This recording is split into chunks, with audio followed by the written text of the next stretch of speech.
সুপ্রিয় দর্শক, আপনাদেরকে বাংলাদেশ কণ্ঠ স্টুডিও থেকে স্বাগত জানাচ্ছি। সেই সঙ্গে আপনাদেরকে যে বিষয়টি নিয়ে আজকে আলোচনার জন্য উপস্থিত হয়েছি সেটি হচ্ছে বিএনপির উপর চাপ ক্রমান্বয়ে বাড়ছে। সুপ্রিয় দর্শক, কী কারণে, কেন এবং কারা বিএনপির উপর প্রচণ্ড প্রেশার দিচ্ছে সে বিষয়ে পরে আলোচনায় আসব। তার আগে একটি বিষয় আপনাদেরকে জানিয়ে রাখা দরকার। উপজেলা নির্বাচন ঘিরে সারা বাংলাদেশে চলছে টান টান উত্তেজনা। ইতিমধ্যেই প্রথম এবং দ্বিতীয় ধাপের নির্বাচন অনুষ্ঠিত হয়েছে। এই নির্বাচনগুলোতে অনেকেই বিনা প্রতিদ্বন্দ্বিতায় নির্বাচিত হয়েছেন। আমরা দেখেছি বিভিন্ন তথ্যপাত্র থেকে এবং নির্বাচন কমিশনের তথ্য পর্যালোচনা করে যেটুকু জানতে পেরেছি আমরা, সেটি হচ্ছে ষষ্ঠ উপজেলা নির্বাচনে তৃতীয় ধাপেও আসলে এখন পর্যন্ত 6 জন বিনা প্রতিদ্বন্দ্বিতায় অলরেডি নির্বাচিত হয়ে গেছেন। আর রবিবার মনোনয়নপত্র প্রত্যাহারের শেষ দিন ছিল। এখানে কমিশনের জনসংযোগ কর্মকর্তা শরীফুল ইসলাম জানিয়েছেন 3টি পদে 130 জন মনোনয়নপত্র প্রত্যাহার করে নিয়েছেন। এর মধ্যে 73 জন চেয়ারম্যান পদে, 43 জন ভাইস চেয়ারম্যান পদে এবং 14 জন রয়েছেন মহিলা ভাইস চেয়ারম্যান পদে। অর্থাৎ দেখা যাচ্ছে যে বিনা প্রতিদ্বন্দ্বিতায় নির্বাচনে নির্বাচিত হওয়ার প্রার্থীদের সংখ্যা ক্রমান্বয়ে বাড়ছে এবং এতে করে বিভিন্ন ক্ষেত্রে বিএনপি নেতাকর্মীদের মধ্যে এক ধরনের হতাশা বিরাজ করছে। আপনারা সুপ্রিয় দর্শক, আরেকটি সুস্পষ্ট তথ্য আপনাকে জানিয়ে দেই, যেখানে বিনা প্রতিদ্বন্দ্বিতায় নির্বাচিত হয়েছেন দ্বিতীয় ধাপে 21 জন, আর প্রথম ধাপে নির্বাচিত হয়েছেন 139 জন বিনা প্রতিদ্বন্দ্বিতায়। এটি আসলে যে সকল জায়গায় ভোটাররা ভোট দিতে পারেননি সেই সকল জায়গা থেকে বারবার যখন বিনা প্রতিদ্বন্দ্বিতায় নির্বাচিত হয়ে যাচ্ছেন, তখন সাধারণ মানুষের মধ্যে ভোট না দেওয়ার যে আক্ষেপ সেটি প্রচণ্ড ঘনীভূত হচ্ছে। এছাড়াও আপনারা হয়তো নিশ্চয়ই পত্রপত্রিকার মাধ্যমে জানতে পেরেছেন যে চতুর্থ দফায় 55 উপজেলায় 5ই জুন ভোট অনুষ্ঠিত হবে। এর আগে তৃতীয় ধাপে 112টি উপজেলায় 29 মে উপজেলা নির্বাচন অনুষ্ঠিত হবে।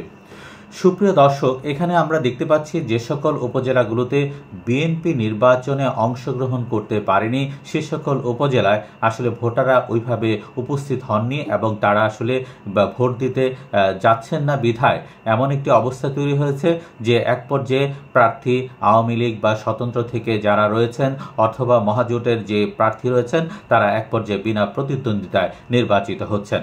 এতে করে বিএনপির সমর্থক যারা রয়েছে, তৃণমূলের যারা বিএনপির সমর্থন করেন, বিএনপির রাজনীতির সঙ্গে প্রত্যক্ষ পরোক্ষভাবে জড়িত রয়েছেন, তারা মনে করছেন বিএনপি ধীরে ধীরে রাজনীতির মাঠ থেকে সরে যাচ্ছে।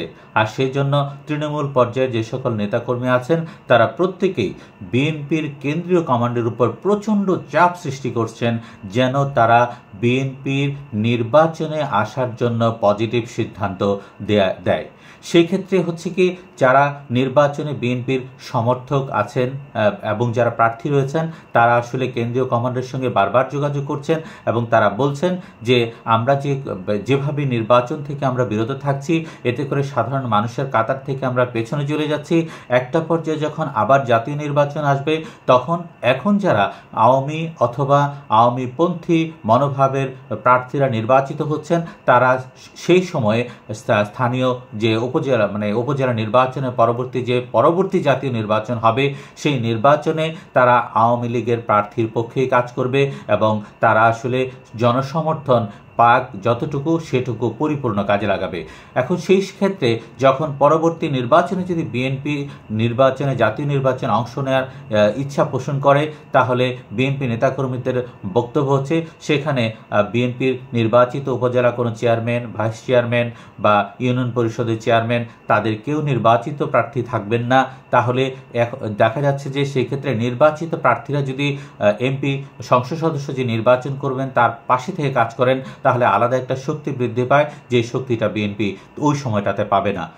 ভবিষ্যৎ চিন্তা করে বিএনপির নেতাকর্মীরা এবং বিএনপির স্থানীয় পর্যায়ের নেতৃবৃন্দ বারবার বিএনপির উপর চাপ সৃষ্টি করছেন যেন স্থানীয় পর্যায় থেকে জাতীয় পর্যায়ের পরবর্তী সকল নির্বাচনে অংশগ্রহণ করার ক্ষেত্রে কেন্দ্রীয় কমান্ড ইতিবাচক সিদ্ধান্তে আসে।